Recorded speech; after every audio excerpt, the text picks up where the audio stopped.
Mais do mesmo, nada de novo. Mais um podcast igual a tantos outros, porque fazer diferente é complicado.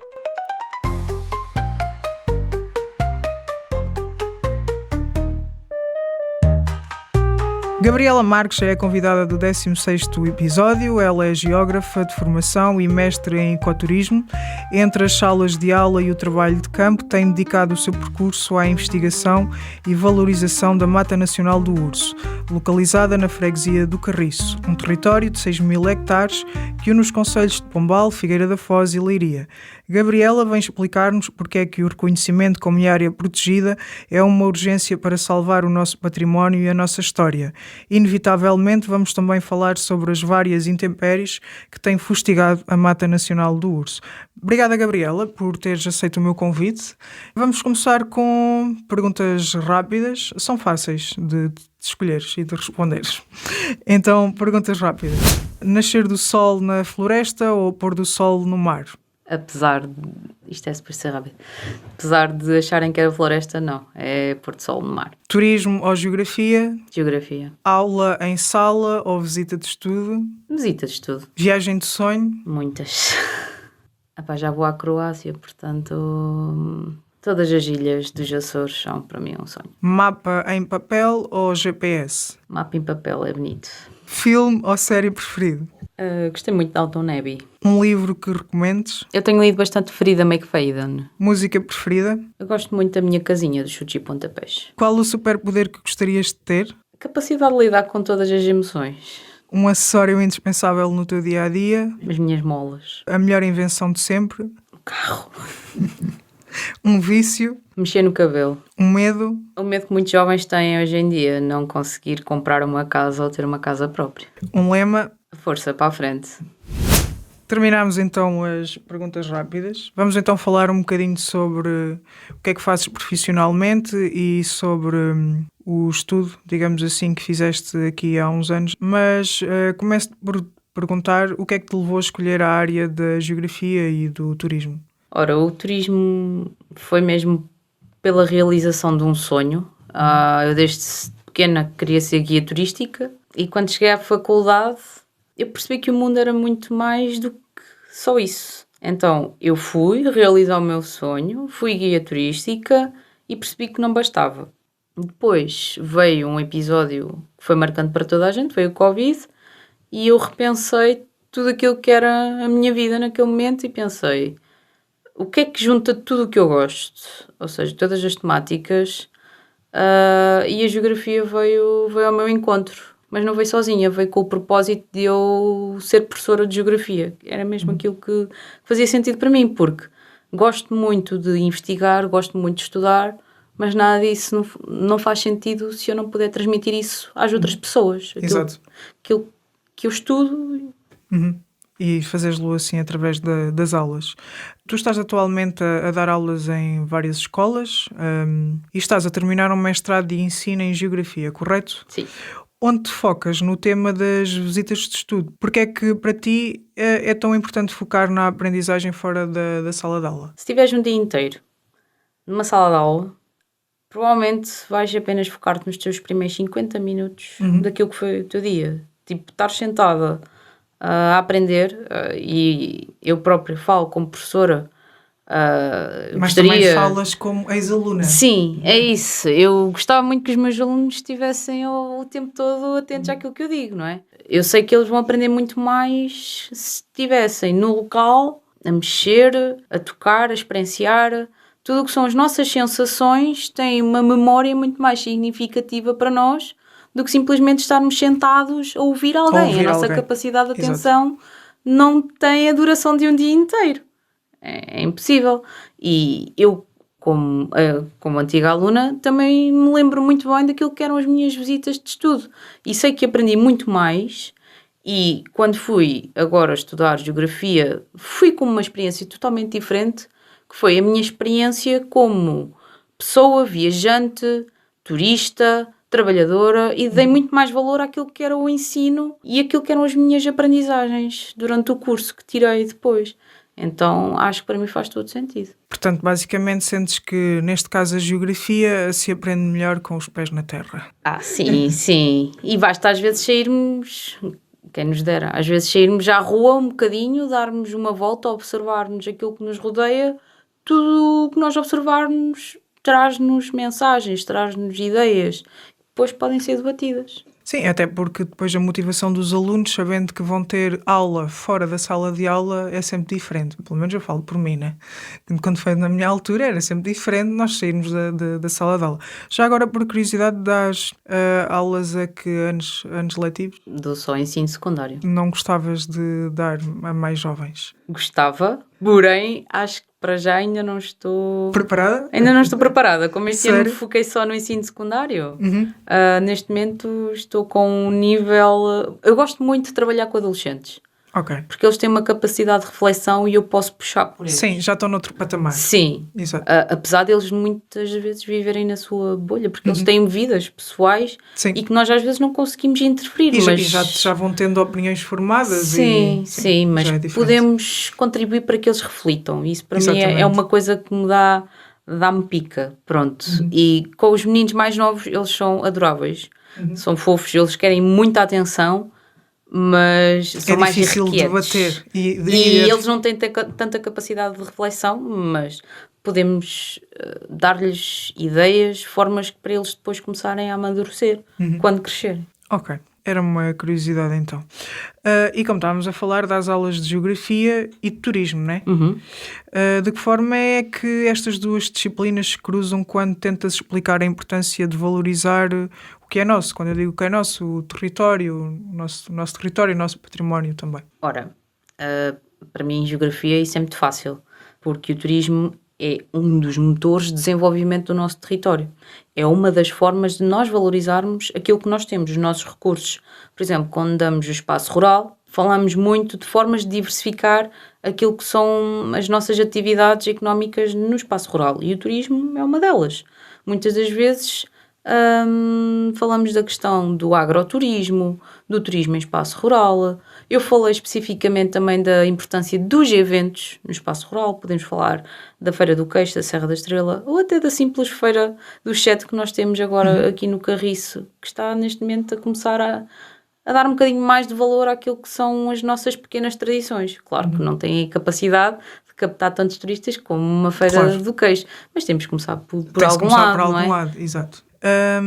Estavas a falar então da Feira do Sete, aqui na nossa freguesia do Carriço, e então fazendo aqui a ligação do mestrado em ecoturismo que tu fizeste, onde te especializaste sobre o património da Mata do Urso. A minha pergunta é o que é que este lugar tem tão especial que te levou a querer estudá-lo? Porquê a Mata Nacional do Urso? Podia ter sido outra coisa qualquer. Porquê aqui a Mata Nacional do Urso? Ora, eu era novinha. Continuas a ser Sim, nova. sim. Ainda não fiz os 30. Mas tudo bem. Vai ser este ano. Tinha pai 21 anos e eu já tinha mais ou menos uma ideia de... Quando entrei no primeiro ano de mestrado, gostava de trabalhar alguma coisa e gostava de vir conhecer um bocadinho o meu território. Porque a verdade é que nós, quando estudamos, em vez de às vezes aproximar-nos daquilo que são as coisas à nossa volta, nós queremos ir para fora. Eu fui estudar para Coimbra, não é assim tão longe, mas sempre tive uma conexão com a natureza e de repente vieram os incêndios em 2017. E toda a gente dizia assim, a mata ardeu toda, já não vamos ter a nossa paisagem, isto já não vale nada, pá, isto é um bocadinho... Era o que se ia ouvindo pelos Era mais o que se ouvia. velhos, Quase... digamos assim. Não, Pelos habitantes daqui. Na maioria Sim. das pessoas perderam muito daquilo que era o seu património, não é? Sim. Nós estávamos habituados a ver um pinhal de 80 anos, se calhar, à nossa volta e deixámos de o ter, não é? A produção de resina e tudo mais à nossa volta era perfeitamente normal. E, de repente, ardeu uma grande parte da nossa mata, daquilo que nós víamos e eu estou a estudar ecoturismo, eu sei que o turismo tem uma capacidade de valorização dos territórios muito grande. Mas sobretudo aqui a questão do eu quero pegar na minha terra e quero lhe dar valor, quero conhecer quero perceber como é que eu posso transformar isto.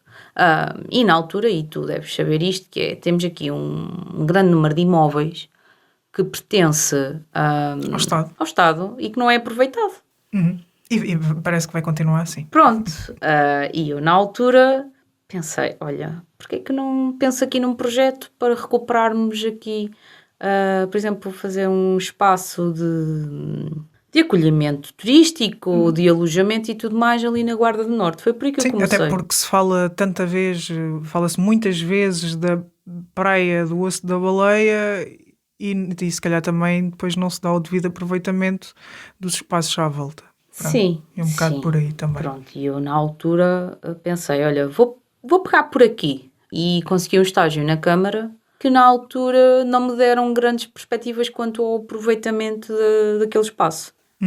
E eu quando cheguei lá tive assim como é que se diz? Um choque Tive um choque de realidade. de realidade, pois. E tive que pegar por outro lado e comecei a explorar um bocadinho daquilo que era a mata. A mata, além disso, quando eu comecei a estudá-la, tivemos o Leslie ao mesmo tempo. Em 2018. Então foi ali um acumulado de situações que, apesar de claramente nós ficarmos abalados e pensarmos, ok, isto já não tem nada, eu não baixei os braços porque tinha uma tese para fazer e já tinha escolhido o tema, tinha que ir para a frente. Tinhas que ir para a frente, exato. mas Que a não- tarefa mais dificultada, mas tinhas que ir para a frente. Não queria deixar de acreditar e comecei a estudar, a aprofundar o meu conhecimento, a perceber, ok, isto se calhar tem aqui coisas, pelo menos nos livros isto diz que há património, há fauna, há história relacionada e depois fui ao terreno e percebi, ok, sim, isto está muito destruído, mas há ali um conjunto de biodiversidade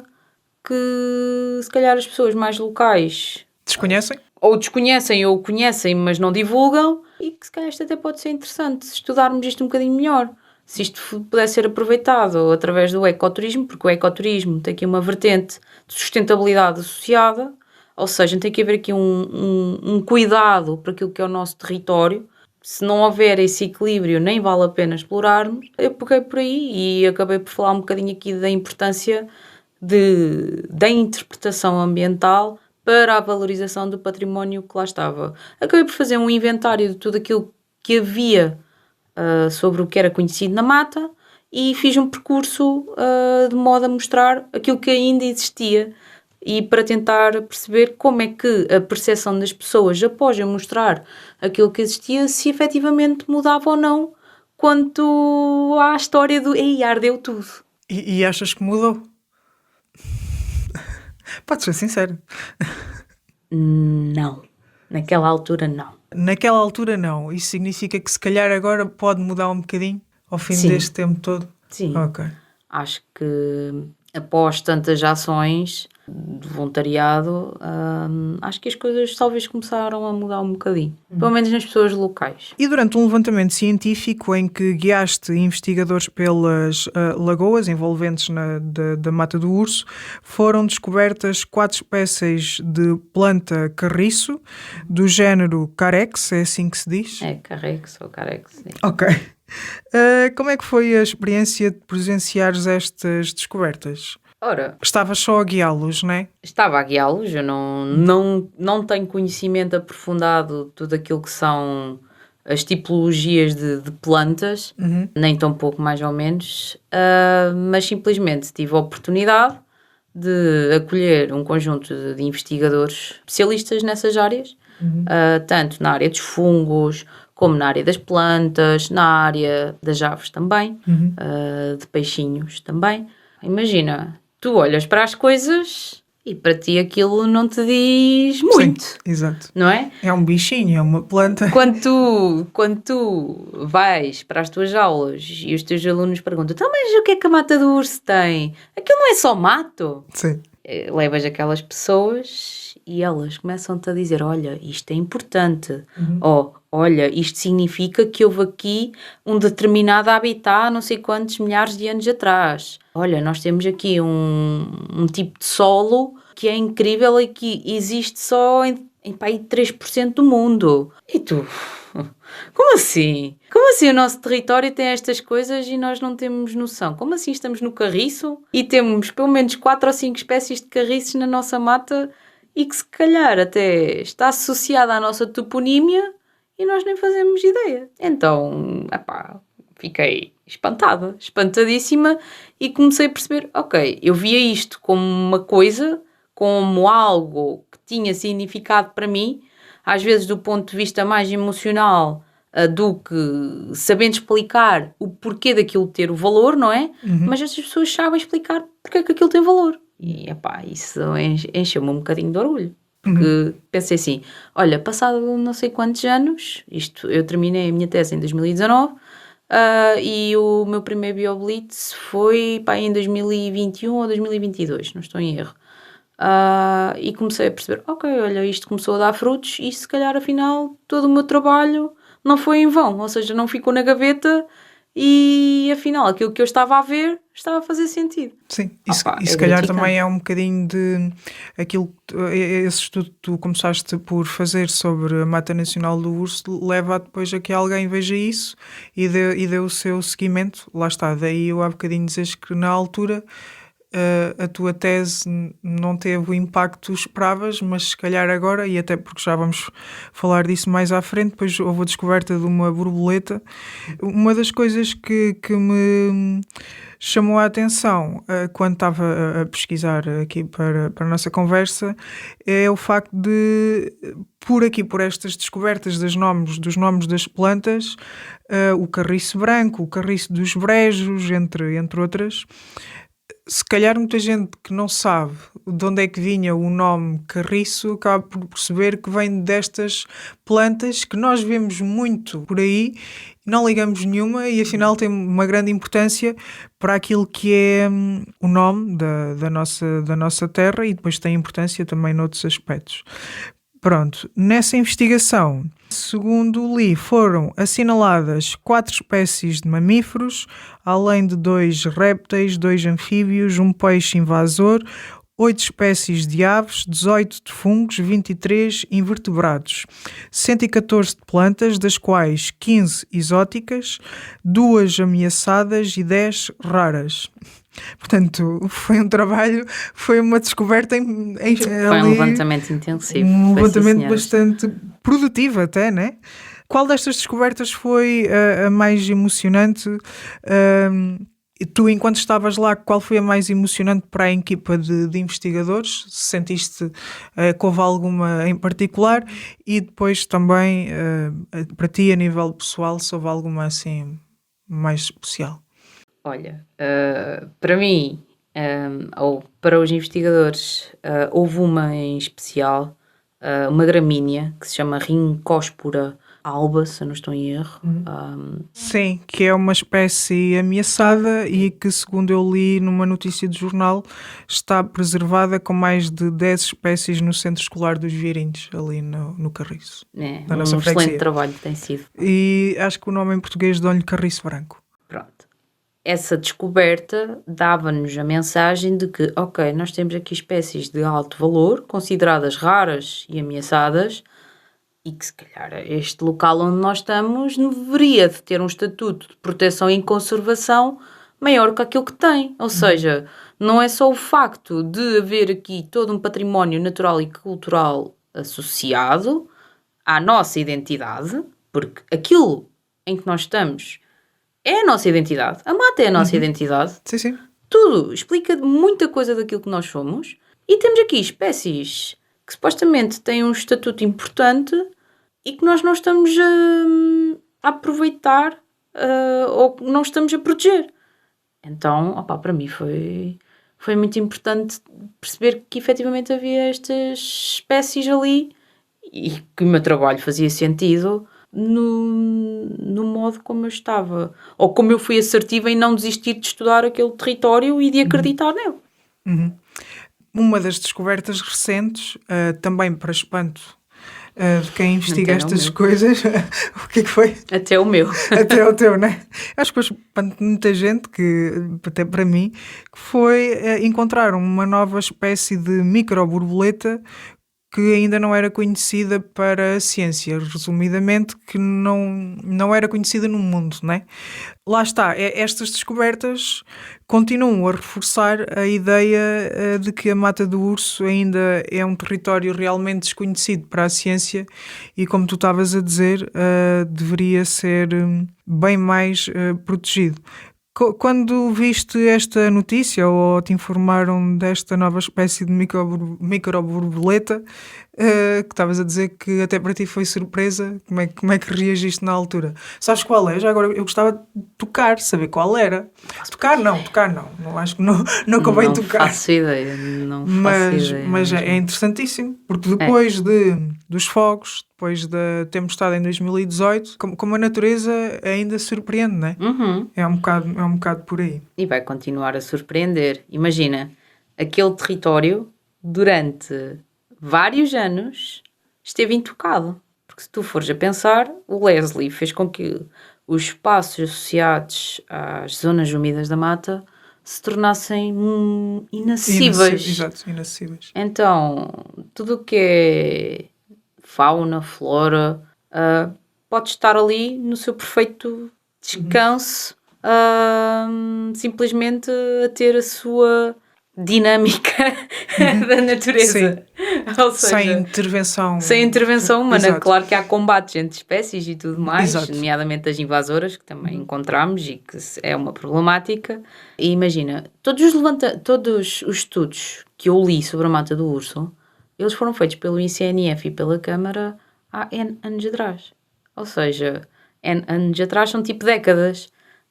Ninguém mais foi lá ver o que é há, o que é que não há. Nós fizemos de forma voluntária um levantamento, mas se passasse lá mais tempo, se calhar pessoas iam descobrir mais coisas sobre aquele território, porque efetivamente está mais intocado ou menos estudado comparativamente com Quiaios, por exemplo. Quem ia para Quiaios, ou Quiaios tem mais importância, e eu cheguei a perceber isso mais tarde, Quiaios é mais perto de Coimbra ou de Aveiro. Aveiro e Coimbra têm muitos cursos na base das ciências. Exato. Então promoviam muito o estudo, o trabalho de campo para as matas de Quiaios, para fazerem as suas teses, os seus estudos, as suas investigações sobre aquele território. O que é que nós temos perto em termos de instituições? Sim. Perto da Mata do Urso? Pois, não temos. Temos o Politécnico de Sim, Leiria, mas não é? Mas claramente, se tens uma proximidade com outros territórios para ir estudá-los, a Mata do Urso acaba por ficar um bocadinho mais posta de lado. Pronto, por assim dizer. Consideras que esta borboleta pode ser usada como uma espécie de embaixadora para a criação de área protegida que tu defendes? É uma pergunta para dar a tua opinião pessoal. Poderia ser, se calhar, vais-me dizer, poderia ser usada, não é? Sim, poderia ser usada, Se claro, alguém pegar tal e nisso. qual como um urso, não é?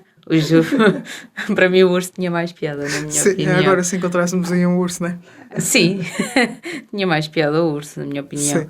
Por exemplo, é mais fácil nós associarmos a ideia de simbologia a um animal do que, por exemplo, a uma planta, não é?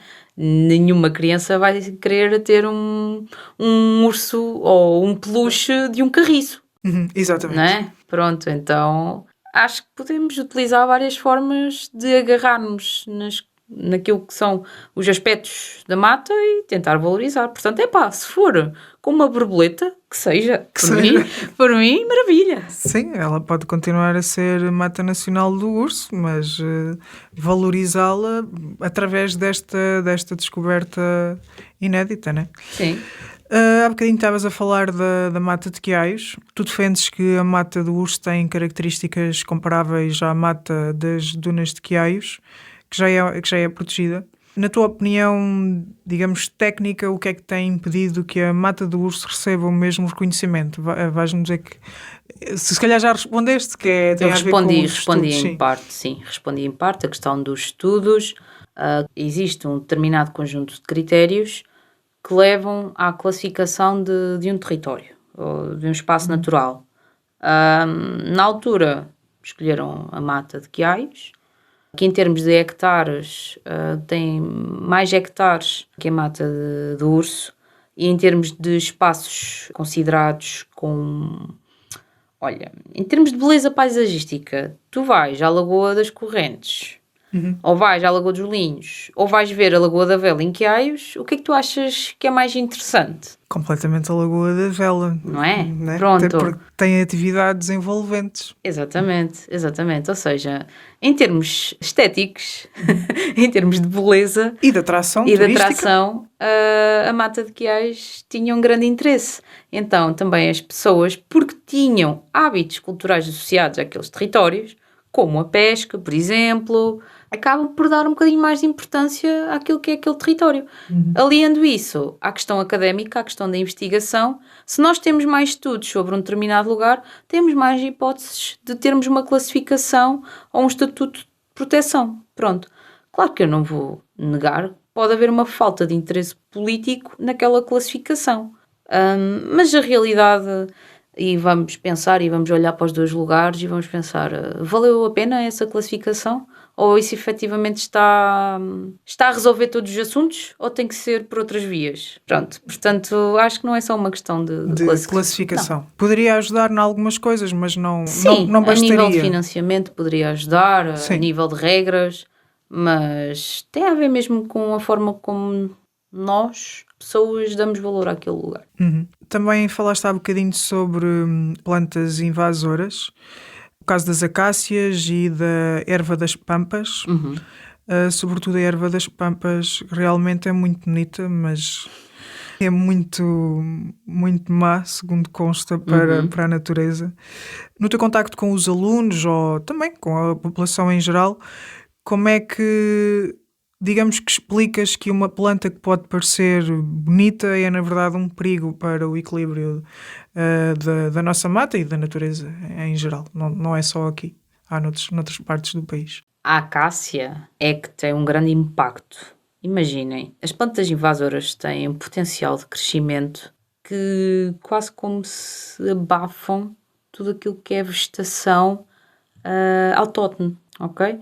Então, se uma planta ou se uma árvore começa a competir com as outras árvores e tem um potencial de crescimento maior, vai fazer com que as outras deixem ou percam este lugar como planta de destaque nos nossos territórios. Só por aí. Mas depois falemos de potencial de... Por exemplo, a questão das acácias, elas são bastante... Como é que se diz? Elas têm uma atração pelo fogo. Elas, quando ardem, elas vão rebentar logo a seguir, elas vão soltar a sua semente e elas vão ser as primeiras a crescer. A erva das pampas é uma erva bonita para os casamentos. Pronto, vemos imensa gente a ir cortar e tudo mais. Olha, podem cortar, mas façam-me um favor, tapem com um saco de lixo de forma a que elas não espalhem as suas sementes, porque senão vai ser ainda pior. Ok, então ao cortar ela acaba por, digamos, rebentar as sementes e expandir-se ainda mais. Eu não tenho o conhecimento mais aprofundado da questão da gestão das invasoras, mas imaginem, nós vamos à Lagoa das Correntes, aquilo que tu vês não era como ela era há 1 ano ou 2 atrás. Ela estava cheia de acácias à volta. O que é que isto acontecia? Acontecia com que isso afetasse basicamente a biodiversidade à sua volta. Faz com que tudo o que são espécies que deveriam de estar ali, espécies típicas de um habitat de turfeira, que é assim que se identifica aquela zona, que é uma zona úmida, com os solos bastante ricos e com uma grande história para contar, danificava a acácia, danificava aqueles solos, danificava as espécies que deveriam de estar ali. Explicar isto às crianças, acho que temos que usar um bocadinho de exemplos um bocadinho mais simples, mas eu fiz, ajudei a organizar uma atividade sobre a Mata do Urso com várias turmas da Escola da Guia e uma grande parte das crianças esteve connosco a tentar arrancar as espécies invasoras. Percebem logo na diversidade que há um impacto. Ou seja, se calhar uma das formas de tentarmos chamar a atenção é trazê-las para o local e dar a entender ou mostrar-lhes como é que estas espécies têm impacto naquilo que deveria de ser o nosso território sem aquelas espécies invasoras. Claro que isto é tudo muito lindo, mas trazer crianças para a mata não é muito boa ideia, se calhar, não sei, vamos chamar louca. Portanto, temos que arranjar aqui formas mais soft para tentarmos ir educando as pessoas e as crianças. Por exemplo, temos um grupo muito bom cá na nossa zona, que são os Amigos do Arunca, que fazem muitas campanhas sobre as espécies invasoras nas escolas. Portanto, são sempre uma mais-valia e às vezes também indo ao contrário. Por exemplo, o facto de agora no Centro Escolar dos Varinhos temos ali uma exposição viva de algumas espécies autóctones da nossa região com os carriços para lhes mostrar, ok, era isto que deveria estar aqui, não aquilo, não é? Exato. Pronto. E eles poderem ver o crescimento daquilo. A nível de custos, para as pessoas mais velhas perceberem o impacto disso, não é? É perceberem que cortar acácias, cortar ervas das pampas, tirar aquilo é muito difícil. Implica custos económicos muito altos e que às vezes nem compensam, ou seja, nem vão fazer efeito. Exato, porque ela depois vai arrebentar novamente. Sim. Então, há uns anos divulgaram ou espalharam um pequeno inseto nas acácias aqui da zona, nas mimosas não, nas acácias de espigas, se eu não estou em erro, que produz uma galha. E o que é que aquilo faz? Aquilo evita com que a acácia espalhe a sua semente. Então é uma forma de começarmos a reduzir a expansão das acácias. E durante uma das caminhadas das lagoas, que foi organizado pela Associação dos Olhais, muitas das pessoas perguntavam, olha, sabes-me explicar porque é que isto agora tem isto? Isto é o quê? Então começamos a explicar, a transmitir, olhem, isto é para tentarmos diminuir a expansão das acácias, porque as pessoas mais velhas têm noção do que é que são as espécies habituais ou mais autóctones das nossas regiões, não é? Pronto, à exceção do eucalipto, isso é outra história. Sim, isso dava para outro episódio. Falando nas lagoas, isso foi uma coisa que nós falámos antes do episódio, que é, está ali o nome de 3, nós normalmente só vemos uma cheia, agora a outra, eu não sei, a que normalmente está cheia é a dos Linhos, né? Depois a outra, que é de São José? Não, a das Correntes. A das Correntes é que vai enchendo ou não. Eu fui lá há umas semanas, estava cheinha de água, como eu nunca vi, portanto também choveu bastante. E depois já então de São José, que não são lagoas, mas que são valas. Ora, a Lagoa de São José, antigamente aquilo era um paúl. Aliás, desculpa lá interromper. Sim. Eu passei lá e, portanto, a Lagoa de São José, ela expandiu. Agora, neste momento, deve ter água. A Lagoa de São José, espera lá, não. A Lagoa dos Linhos, sim. Ela está cheia e tudo à volta, os pinhais à volta, formaram pequenas lagoas. Ai, top. Mas aquilo está cheio de água à volta. Muita água. Pois, imagino. Muita água mesmo, sim. Imagino. Então nós temos ido para a Figueira e vemos aquelas zonas que nunca vi aquilo com água na minha vida. Sim. Né? Aquilo agora tem umas lagoas. pequenas lagoas ali à volta. Sim. Eu fui no fim de semana ao Osso da Baleia e também lá estava tipo uma mini lagoa. Sim. Pronto, é bonito de se ver, não é? Sim. Mas basicamente imaginem, nós temos um solo de areia. A areia, ela... quando tu metes água em cima da areia, o que é que acontece? Ou seja, a areia ela não absorve, ela só drena. A água vai para baixo. Exato. A água fica lá, mas não está visível. Não, é como se não estivesse visível. Mas aquilo começa a saturar. Começas a encher, até a areia ficar molhada e depois da areia ficar molhada. Aí é que depois ela já vai ficando à superfície, não é? Exatamente. Pronto. É assim que funcionam os nossos lençóis freáticos aqui. Estavas a dar uma aula. Pronto, é um bocadinho inevitável. Foi o que aconteceu agora nas nossas zonas. Começou muito à base da duna, a saturar bastante os nossos lençóis freáticos, logo nós vemos muitas lagoas agora, não é? Ou são lagoas temporárias, vá. E nós temos uma zona muito interessante na Mata do Urso, que é a Lagoa de São José, que não é uma lagoa, mas é uma zona úmida, é um espaço que já foi uma grande lagoa, há muitos milhares de anos atrás, que acabou por ser assoreado. Se fores pesquisar isso, tem a ver com o facto de muitos dos nossos territórios terem sido assoreados para o aproveitamento agrícola e da floresta. Então temos zonas com água, zonas que começaram a crescer as árvores e por isso nós lhe chamamos de paúl ou zona pantanosa, Depois temos a Lagoa das Correntes, que funciona precisamente como eu te estava a explicar, ou seja, se os nossos solos não estiverem saturados, a lagoa vai estar seca. Agora, se tiver a chover, se tivermos um ano de muita chuva, nós vamos ver água.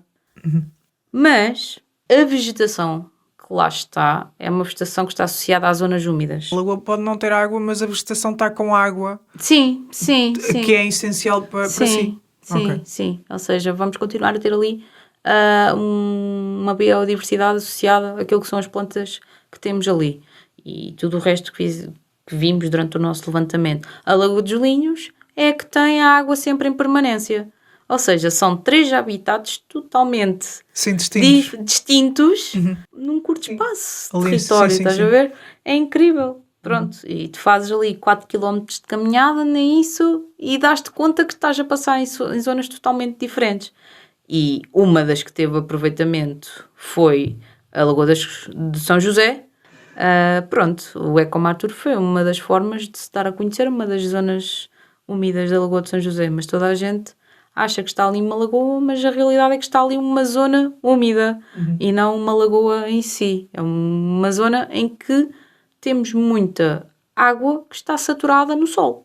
Pronto. E que daí aparecem espécies ameaçadas, raras, e que se calhar se estudássemos um bocadinho percebemos porque que elas eram importantes ou interessantes. Ok. E agora falando um bocado das várias intempéries que têm aqui afetado a nossa região, como tu explicaste há bocado, como toda a gente falava do fogo, e no ano a seguir, em 2018, a tempestade de Leslie, tu pegaste em algo de isto já não há aqui nada para mostrar que ainda há aqui alguma coisa. Infelizmente, tivemos agora em janeiro mais uma tempestade. A minha pergunta é para ti, enquanto habitante desta zona e como geógrafa, como pessoa interessada no turismo e em várias áreas da natureza, como é que é para ti ver esta transformação brutal de paisagem em tão pouco tempo? Ora, os incêndios foi complicado, pois o Leslie abalou-nos um bocado. Imagina, mas enquanto ia estudando, eu ia percebendo que, espera aí. Há esperança. Sim, ou seja, e tu lembras de certeza, houveram incêndios em 2003, 2004, Sim, 2005. foram havendo incêndios. Foram havendo incêndios, Sempre foi havendo. Pronto. E há talhões da mata que sofreram com esse tipo de incêndios e que tu vês a floresta a regenerar. Ok? Portanto, eu pensei, estamos a viver uma fase nova, por mais frustrados que fiquemos ou tristes por não termos a nossa paisagem, faz parte da nossa infância, a nossa vida também muda, não é? Então as coisas também vão mudando. Infelizmente não é porque queremos, não é? São catástrofes que não estão no nosso controle. Exato. A minha perspectiva não é tanto de frustração, mas às vezes de pensar um bocadinho para a frente e pensar, ok, daqui a uns anos pode ser que não vamos ter as coisas iguais, atenção. Nunca mais vão ser iguais, claro que não. Até porque os tempos são outros. Exatamente. Também temos que perceber isso. Pode ser que tenhamos uma paisagem parecida, mas não olharmos isso num tom depreciativo, mas num tom de vamos ver o que é que o futuro nos reserva, não é? Porque se estivermos sempre a pensar de forma negativa, também não nos vai valer muito de nada. Portanto, claro que sim. É difícil ver estas mudanças, mas ficarmos sentados à espera que as coisas que as coisas estejam assim não vale a pena, mais vale pensarmos bola para a frente e vamos nós construirmos o futuro. Pronto. Sim. Apesar de tudo isso de que tens estado a dizer, de que, digamos, bola para a frente, achas que a floresta está a recuperar de forma saudável ou falta um plano de ordenamento mais sério? Estamos a plantar melhor ou estamos apenas a repetir os padrões do passado? Olha, respondendo logo à última questão, eu não creio que estejamos a repetir padrões, porque se formos olhar para aquilo que era a forma de... os teus pais devem dizer isso, os meus também, a forma como se semeava o pinhal e não plantava, portanto acho que em termos de padrões, não sei se estaremos a repetir, porque houveram muitos avanços naquilo que supostamente é a forma de se cultivar, mas acredito, e naquilo que é a minha visão, acho que falta um bocadinho mais de compromisso quanto à intervenção florestal que é feita. Ou seja, as coisas são feitas de forma muito devagar, porque sabemos bem que o ICNF tem poucos recursos humanos, os recursos humanos são recursos humanos, uma faixa etária cada vez mais velha, são poucos para aquilo que é o território que temos, e acho que é complicado quando estamos aqui ou quando passamos nas nossas florestas percebermos que as ações às vezes são demoradas, ou a prevenção sobretudo, não me parece às vezes que seja bem planeada. E se nós não planeamos aquilo que é a nossa prevenção, como é que vamos planear a nossa ação? Então acho que sim, que o planeamento da nossa floresta e as ações perante a mesma, os recursos humanos que temos na mesma são poucos e que há falta de investimento na nossa floresta. Se hoje te dessem carta branca e os recursos necessários para implementares um projeto na zona das lagoas e envolvente, a minha pergunta é: o que é que nasceria ali? Eu fiz uma proposta para o orçamento participativo há uns anos para um centro de interpretação da Mata do Urso, em que teria várias componentes, ou seja, uma componente de centro de acolhimento e orientação para aquilo que era mostrarmos aquilo que era as zonas úmidas da mata, sobretudo, um espaço de educação ambiental também para trabalharmos nessa componente, um espaço de investigação, porque se nós não descobrirmos aquilo que temos, não vamos saber como cuidar e como mostrar, e ainda uma zona de viveiro para que houvesse aqui uma oportunidade de se desenvolver e de cultivarmos, ou seja, termos uma maternidade para as espécies para depois plantarmos naquelas zonas. Ou seja, uma pequena forma de pequena não, claro que existe sempre investimento, mas uma maneira de começarmos a pegar naquilo e de darmos alguma importância àquilo que temos. E acho que uma iniciativa como essas podia ter algum potencial, porque imaginem, claro que aquilo não vai atrair muitos turistas, nem é esse o propósito, mas o propósito é fazermos alguma ação para valorizarmos aquilo que temos, porque senão é que nós não vamos ter turistas nem pessoas a saberem o que é a Mata do Urso ou o que é que a Mata do Urso interessa. Exato. E não acham, e eu deixo esta questão ao público, não é importante as crianças das nossas zonas saberem porque é que a Mata do Urso é importante? Ou porque é que o território onde elas vivem importa? Não é importante darmos-lhes uma identidade? É por aí. É uma boa questão. Para terminarmos, uma pergunta mais genérica, alusiva ao nome do podcast, que é: o que é para ti mais do mesmo e nada de novo? Olha, mais do mesmo e nada de novo é haverem muitas palavras e poucas ações. Falo isto relativamente àquilo que são frustrações que nós temos quando vemos em que falam de imensas medidas para desenvolver os territórios, ou que dizem que vão fazer isto sobre a Mata do Urso, e que passam anos e sabemos que não sabemos se realmente vai acontecer alguma coisa. E isto acontece em muitas outras coisas e é complicado às vezes de lidar com isto e deixa-nos frustrados. Portanto, uma das formas de não ser sempre mais do mesmo é sermos nós a pegarmos mãos à obra e fazermos pequenas coisas com as nossas comunidades de forma a que as coisas não morram no esquecimento. Queres acrescentar mais alguma coisa? Olha, quero agradecer-te pelo convite. Obrigada. Dizer que muitas das coisas aqui são faladas de forma espontânea. Portanto, são opiniões pessoais, mas eu não tenho grau nem poder para fazer nada, atenção, sou apenas uma pessoa que estudou um bocadinho, fiz as coisas de forma voluntária, gosto da minha terra, portanto, como qualquer pessoa tenho opiniões e que respeito as opiniões dos outros e que não são opiniões certas nem erradas, eu não ia mudar a mata do urso, nem tenho poder para isso. Mas pelo menos o mais importante para mim é falarmos sobre isto. E sempre que tiverem alguma dúvida ou quiserem fazer alguma dinâmica, vou tentar estar com disponibilidade para falar ou para fazer alguma coisa. Obrigada, Gabriela. Obrigada. Espero que tenham gostado. Até ao próximo episódio.